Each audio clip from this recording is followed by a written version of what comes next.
Thank you, Regal Legal Eagle, for allowing us to narrate this story. A total solar eclipse is actually a relatively rare astral phenomenon for an inhabited world. So many things have to line up just right for it to happen. A planet having an appropriately sized moon, a star at just the right distance, no other astral bodies blocking anything. It's all got to line up perfectly. Not to mention all the trouble of finding a planet that's already got life on it. And even then, the path of totality is a fairly narrow strip spread across the planet below.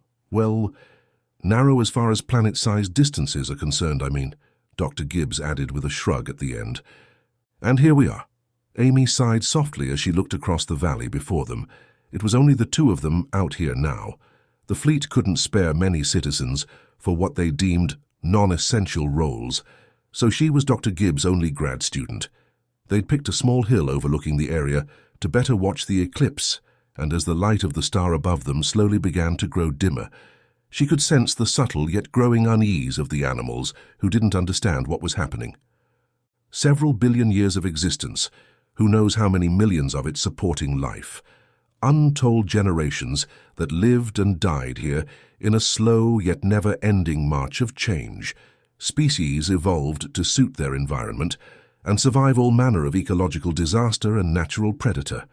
But for the dimming of their star, they are lost and entirely confused, Dr. Gibbs added, as they saw flocks of what passed for the planet's avians start to twist in circles as they tried to figure out what was going on. They could hear the soft braying of various animals through the valley as the sky got ever darker. Amy looked up at the star, her visor correcting the brightness to allow her to stare at it. How long do we have until totality? Won't be long, Dr. Gibbs replied as they both just kept watching. They didn't need to talk about it to know they both knew they should really be working still, gathering more specimens and ensuring that their ship was filled to the brim. But they had a feeling that they needed to observe this, that the planet deserved a moment of reverence as the light of the star was dimmed further and further as the two heavenly bodies above them intersected. To gather more specimens now seemed a bit like robbing a dying man, though to do it later would just be grave robbing, so they weren't sure if either option was better or worse. Was it like this for animals back on Earth, Amy asked, tearing her eyes off the sky to look at the spiraling patterns of avians in the sky and see the clustering of herd animals as they brayed and called out, upset and disoriented by this change in their natural order. Yes, it's not like they had the capacity to understand it. Hell, humanity didn't even have the capacity to understand it either for a very long time. Old prophecies would speak of the portent of death, plague, famine, and all manner of evil brought on by what was nothing more than an entirely natural and harmless event. When we finally understood it, I'm sure we laughed at the old superstitions. But the animals couldn't know. It is a deep primal thing to fear the dark, and another to fear the sudden failing of the light. Dr. Gibbs sighed softly then. I didn't realize it would get cold so quickly, Amy mentioned as her suit notified her of the decrease in the ambient temperature. Blocking the light of a star has that effect, Dr. Gibbs mentioned with a shrug. By now the edges of the horizon were still light, but their position in the center of the shadow made for an odd effect. As if the darkness was personally directed at them on their hilltop, the only sapient life there to witness it, their visors further correcting the light above them as they could see the ethereal wisps of the star's corona leaking out around the disk of darkness. This doesn't seem right, Amy finally muttered. No, I believe it's all on schedule. Dr. Gibbs replied with a glance at his wrist to check his comm logs. Ethically, Amy said with a wave around them. Like you said, this is a million years of life. Infinite possibilities for their future. Gone. Aren't there rules against doing things like this? Nama! I imagine there were a lot of rules against all manner of things before we were reduced to a single wayward fleet keeping just ahead of the scouts of our enemy, Dr. Gibbs wryly observed. Why this planet? Why not another, any other? Amy asked next. The Admiralty doesn't make decisions like this lightly. The planet is rich in something. I don't know. It's not my field. Dr. Gibbs sounded tired in that moment, defeated almost, as if the only thing he could do to deflect some measure of his own guilt and sorrow was to pretend as if it was all in the hands of another, that his ignorance in the matter left a gulf of mystery that only imagination could fill with the importance of what lay beneath the surface of the world they stood on.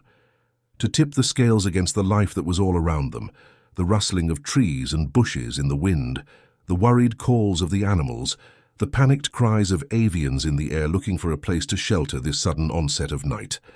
By now their visors had compensated fully as they stood in totality.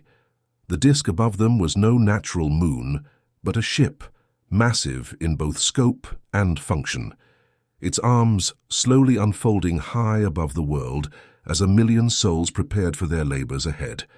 So we kill a planet full of life, hundreds of species dead, gone to the universe forevermore, Amy growled.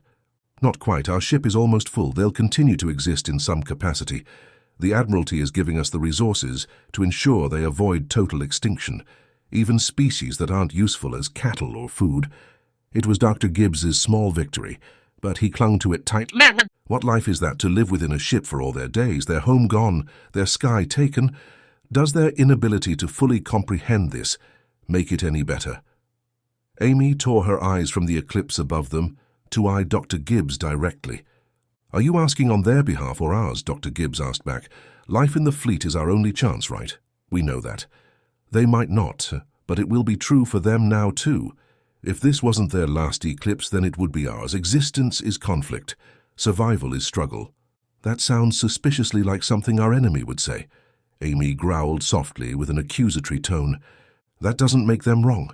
Dr. Gibbs replied with a shrug.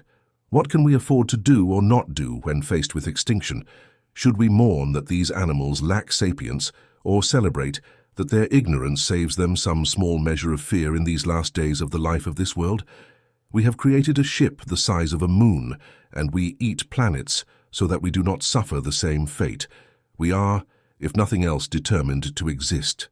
But does our determination make us heroes or monsters?" Amy's question hung in the air between them. At first, the only answer was the uneasy sounds of the animals in the valley who only understood that something was wrong with their world. Finally, Dr. Gibbs responded with the only thing he could think of. "I don't know, but we need to get back to work. Once the arms are extended, they'll deploy the tethers, and we don't want to be around when that happens. If we delay the schedule, any existential crisis we have will be the least of our worries. Unless you enjoy Captain Ong's screaming matches," Dr. Gibbs suggested with a glance at his lone grad student. Her shoulders sagged as she had to weigh the comfort of her life and the lives of everyone else in the fleet against her concerns over a planet that she'd only just set foot upon. A planet lacking sapient life but rich in whatever it was they needed. She also had to weigh her soul against being screamed at, and after a moment she turned to start walking back down the hill. "All right, let's get back to work then. Maybe I'll feel better once we get to enjoy fresh meat for once. I'm not sure I even remember what it's like to eat anything other than food paste. Honestly, I envy that about you youngsters. The fake steak they serve sometimes just makes me depressed." Dr. Gibbs turned to follow her as they turned their backs upon this nameless planet's first and last eclipse.